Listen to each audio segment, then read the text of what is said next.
Hello, gamer enthusiasts. My name is Narz from GGVogue.com, here with recent coverage of the panel, The New Meta Women in Esports, that happened May 16, 2014. Four of the best competitive pro-female gaming ladies in journalism and activism were on the panel discussing topics ranging from gender issues, trolls, misogyny, hostility, and the perks of being a woman in the rapidly growing gaming industry. Moderated by competitive Super Smash Bros. Melee player Lilian, Milktea, Chen, we have eSports event host and Fragile member Rachel, Seltzer, FD, Quirico, first woman winner of the 2008 MLG Orlando for World of Warcraft and Hearthstone streamer Rumay, Hafu, Wang, and competitive Halo player and team member of the Valkyries of Empire Arcade Samantha, Persia, Hancock. If there was ever a group of ladies that'll tell you like it is, it's these gals. Having been right at the center of the gaming industry from all aspects, you can be sure to know the ins and outs of women in esports. Before we dive into the discussion on women in esports, let's take a quick look at esports in general. Esports viewership has doubled year after year since 2010, with the top 3 games including Dota 2, League of Legends, and Call of Duty. As more people watch, the chances of winning big get higher and higher. It's reported that esports have higher viewers than regular sports events in 2013 by more than 5 million views.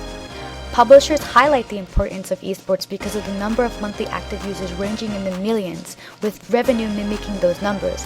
It is no wonder why Riot Games and Wargaming.net nurture their esports communities. Other supporters of esports are MLG and Capcom. It is also reported that 1 in 4 gamers in the USA either watch or participate in esports, with an average viewing section of 2.2 hours. What's even more amazing, and the reason why this panel is so important, is that 34% of the viewers are women.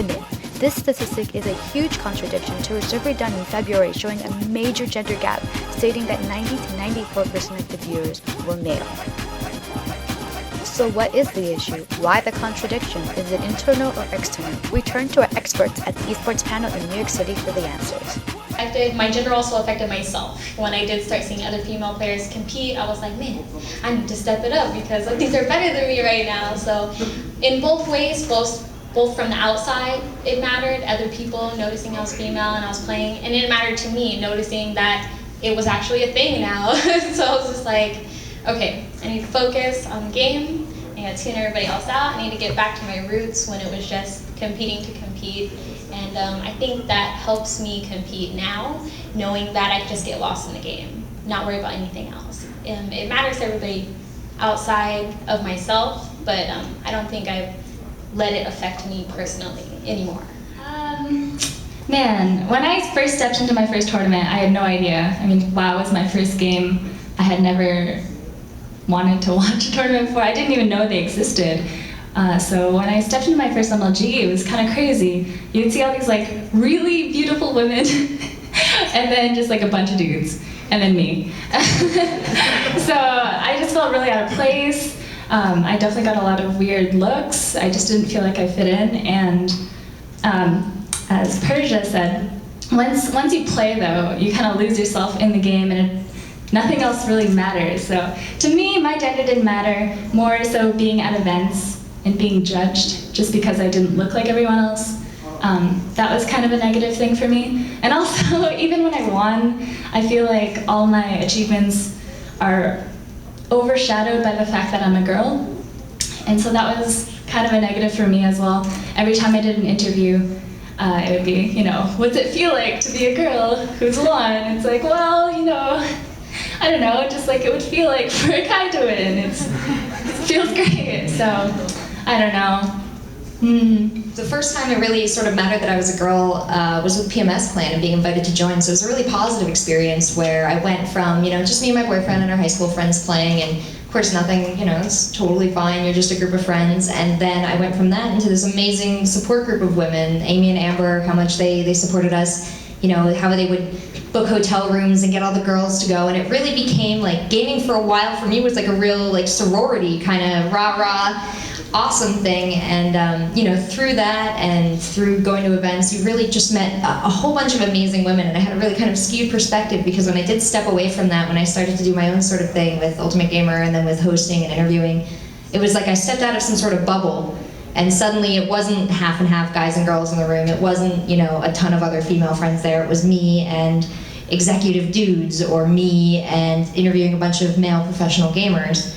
And all of a sudden I was like, whoa, gaming was the thing that we all used to get along, and all of a sudden gaming became something that I was being questioned about, that, you know, oh, well, you're not good, or you're not this. I'm like, yo, gaming's supposed to bring us together, so don't you dare use my passion to sort of separate me from my community. And I think that's why I'm here today, is because, you know, that was our experience. Most of my bad experiences did, you know, occur online. I guess I'm a masochist in this way. Sometimes when I go and commentate, I'll go on YouTube and, you know, to see how I do, because, you know, there's always room to grow and room to learn. But then you scroll down and read the comments, and then you're like, yeah, I feel good about this. Oh, I don't feel so good about this either. Oh, that's a mistake. I like to install the plugin so you can't see. So, I mean, online, people on the internet is definitely, you know, it's tough. You gotta have a tough skin, but you can't let it phase you at the same time. You know, most of the stuff I read, you know, from online, you know, it's definitely unacceptable, completely unacceptable. But at the same time, you just gotta let it roll off your back, and you gotta keep doing you. You gotta keep doing what you gotta do. I've grown up on the internet. Is a weird thing to say. I'm one of the few kids that, like, right when it came out, you know, I've been on the internet since the very beginning. I mean, fanfiction.net was a mean community. DeviantArt was a mean community. Like, you know, you kind of just took it. I've always been navigating the internet. I've always just been kind of dealing with, all right, these people are just going to be mean, and these people are just going to be really nice for no reason because I'm a girl. And, you know, where do I define myself between those two things? And it has been really interesting being, like, especially with live streaming now, where you're up there and there's like Twitch chat right now. What are you talking about? You're saying boobs. I know you're saying it. And it's kind of silly, but we do have to remember that we kind of just entered into this information age where everyone is sharing information, and now we're kind of looking at the information we're sharing and going, this might not be the best representation of ourselves. So it's a problem that, you know, by discussing and by facing, we're going to do a lot of work to kind of bring down, I hope. And you know, that's kind of why we're here to talk about just things that you experience when you're in front of people. Like, I'll open my inbox later and I'll be like, stupid B word, W word, mean thing, other thing, I'm gonna kill you. And I'm just like, who is this person? What do they think they know about me? And why do they feel compelled to do this? And a lot of it has been trying to stop those things from hurting me and turn it into a question of why is this happening, and what is this person thinking, and how can I help them, but how can I help change their mind about, you know, this gut reaction that they seem to have. So I'm really glad that you invited us all out here, because I think we've all experienced a moment or two, or constantly the kind of aggression that comes through, and I don't really understand where it's coming from. A lot of girls actually message me on Twitch and they're like, oh, I don't know how you do it, I don't know how you stay strong, but I'm scared to tell other people that I'm a girl on the internet just because of the reactions. And even if it's good reactions, like maybe they'll be super nice to you, or maybe it's going to be perverted. Either way, generally, do you guys agree, there is some sort of a reaction when someone finds out you're a female. So I think it's sad that people have to hide that and they can't be who they are online, because at least in my experience, I can be like my truest self online, where no one really knows my personal stuff, but I can be me without faking anything. I don't know how you guys feel. I want to pass the mic back, but do you think that it's a gender thing, or do you think just maybe people in general could just be nicer to each other? And is it fair to say, oh, it's the internet, you know, you just need to get thicker skin, like just deal with it, like why are you letting it get to you? I don't know, I feel like I get that a lot, and it's hard for me to just like turn a blind eye to that. I mean, it happens all the time. We see, you know, guys be mean to guys, we see girls be mean to girls, guys be mean to girls, you know, and people like to excuse it with the culture. It's the culture, it's how it is. But I don't think that's being fair to it. I don't think it's giving it enough thought, because if you really thought about every time, you know, people hear, I've written a nasty comment. I was 13 once on the internet and thought I knew everything there was to know about Pokemon, and somebody else didn't, and they were an idiot for it. And that person emailed me back and they said, why are you harassing me? And my mom opened that email and she goes, why are you harassing this person? And I'm like, wait, there's Pokemon and she got it crawling. Why? Why would I ruin that person's day, send them a harassing email? Why would I do all that?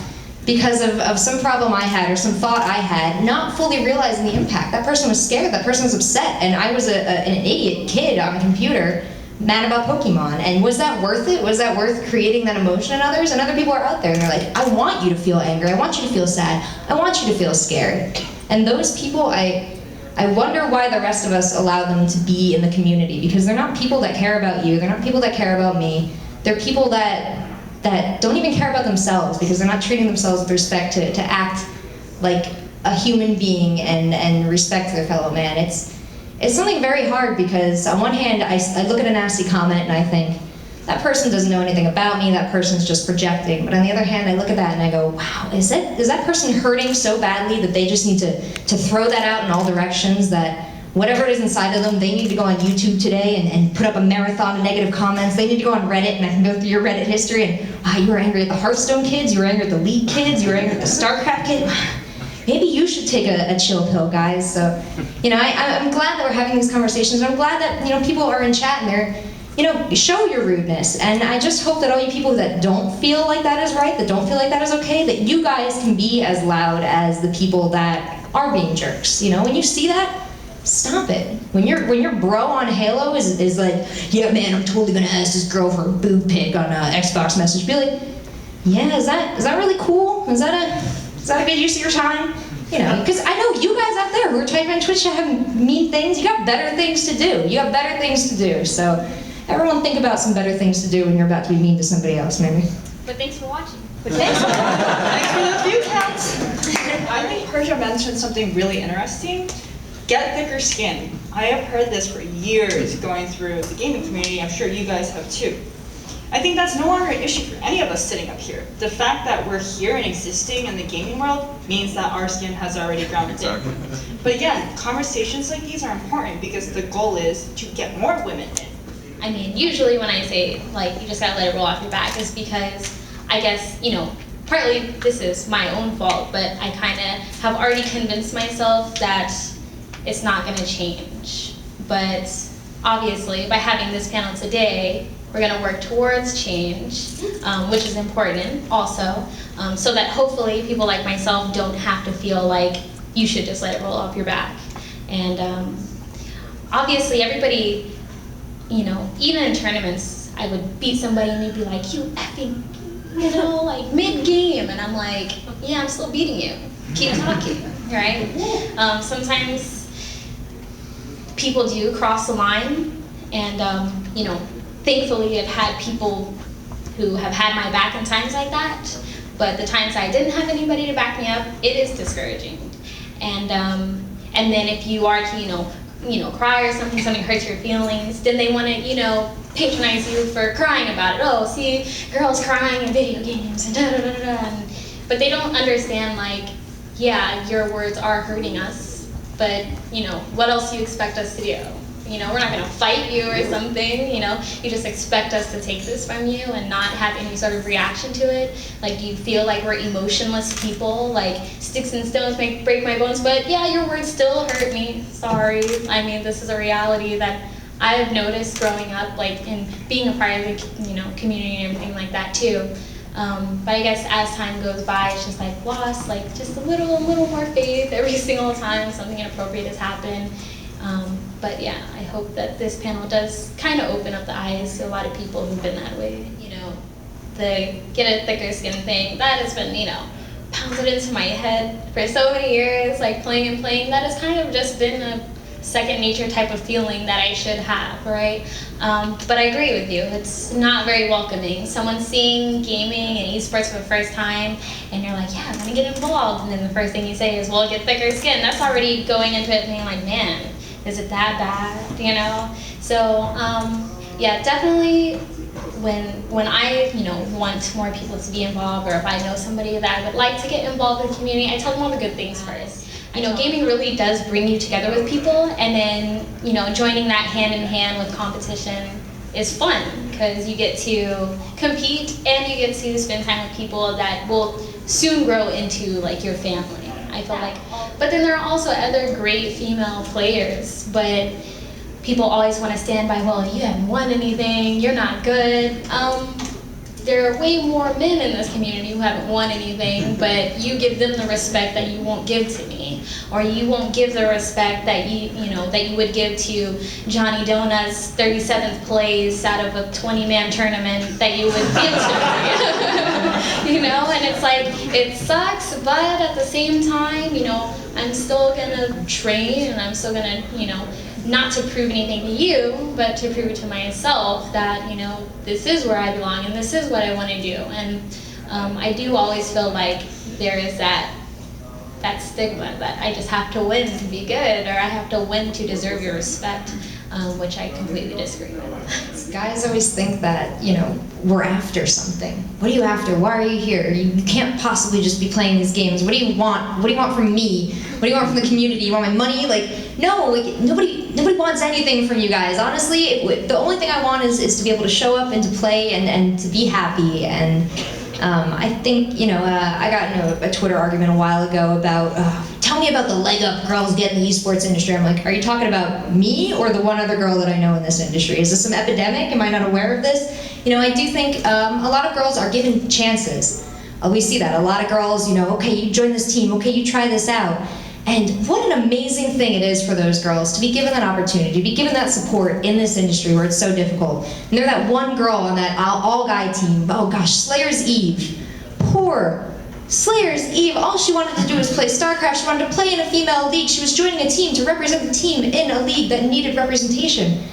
And she became this target of all this vitriol, this hatred. People were like, she doesn't deserve this. There are players out there that play better than her that deserve this. Well, yeah, but where are they? Are they ranking in the tournaments either? Exactly. Johnny Donuts, just because you're a dude doesn't mean that you deserve to be on the team over a chick. And think about the value that girl then brings to teams, because people are paying attention, people are talking about it. A team needs that. A team needs money to function. Is she taking that in anybody else's pocket? No, because the team wouldn't be getting that money if she wasn't there. Streamers, we got a question. Are you going to talk about Casey-tron? What the hell is wrong with Casey-tron?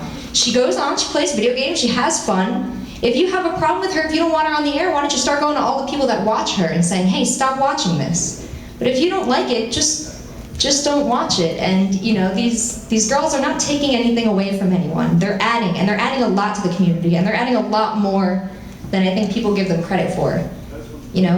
Sponsors, everything in the back end, all the people who care about money and numbers, and who don't even care about our video games that we love. They care about putting more money in because it shows a more diverse population that it appeals to. They care about sponsoring events because not just 18 to 25-year-old boys show up, because girls show up, because older people show up, because younger people show up. So if you want money in esports, if you want all the things you love to keep going, you want as many people as possible involved in it. And it blows my mind that people would say, I love this, but you can't love this. And if you love this, I'm going to be mean to you. What the hell is that all about? Also, people forget that everybody starts somewhere. You know what I mean? And, big companies and stuff like that, people who want to invest into this community, they want to see diversity. They don't want to see the same thing they've been, that has been in this scene, in this community for so many years. They want to see more diversity. They want to see more, every man, woman, and child. They want to know that what they're investing their money into is reaching the masses. And that's going to start by everybody accepting the fact that this just isn't a male-dominated thing anymore. It's something that can reach anybody, no matter your age, no matter your gender, no matter who you are. Video games is something for everybody to enjoy. No one should ever have that one single opinion to say, you don't deserve this, or, just like Seltzer said, games are for everyone. Video games are for everybody to enjoy and to make everybody happy. So singling people out is just, I don't know, it's very annoying. I have an opinion that, trolls are people who make fun of you on the internet without any information about you. They're mean to you with no info. White knights are nice to you with the same amount of info as trolls. And what they both have in common is that they're looking at you and they're not seeing you. They're not seeing Hafu. They're not seeing Persia. They're seeing whatever their mind creates and puts together as female. And sometimes they have this idea of girl gamers. I have guy friends who are like, man, hook me up with one of your girl gamer friends. I want a girl gamer for a girlfriend. I'm like, no, you want a nice person for a girlfriend who's gonna, respect your hobbies, whatever they are, and love you for you. You don't want a girl gamer, because they're fetishizing their idea of what a girl gamer is, and then they're self-defeating because they're going to get their girl gamer and think they've arrived, and they're not going to see her as a complete person. It's exactly what we kind of want people to do with all these people up here and people in our scene. You want to see them for the complex person they are, for their struggles and for their successes, and not just as one thing that they do, because that's not going to be their whole personality. And a lot of people are like, oh, you know, Hafu, marry me. I mean, I think I've asked you a couple times, you always say no. But the thing is, like, it's like, I need to get to know Hafu first before she's going to say yes, or you know, respect her, and you know, I'm here, just take a mic. You always want to give someone the benefit of the doubt, but at the same time, you don't want to put yourself in a situation where you're really uncomfortable. So I feel like it's really tough to try to find that boundary and to act on it appropriately without offending someone. And you know, I was coming up in the industry and you see what all the other girls have and you're like, oh, forget her, she's mean, like, you know, you want what they have and you don't know how to get it, and it just makes you, you know, when you're young and you're not thinking about these things, it makes you angry. And, you know, what I've come to understand over the years is exactly how much work these people have put in to get where they are. It is with constant diligence for the love of their hobbies and passions that men and women pursue video games. Whether for leisure, competitive sport, social networking, or even entertainment, one thing is certain: video games are for everyone. Thanks for watching this video coverage of the new meta Women in Esports. Follow all the panelists on Twitter, Facebook, or Twitch. Subscribe to GGVogue's YouTube channel or follow us on Twitter and Facebook for more interviews, New York City event coverage, and more. I'm Narz, GGVogue out.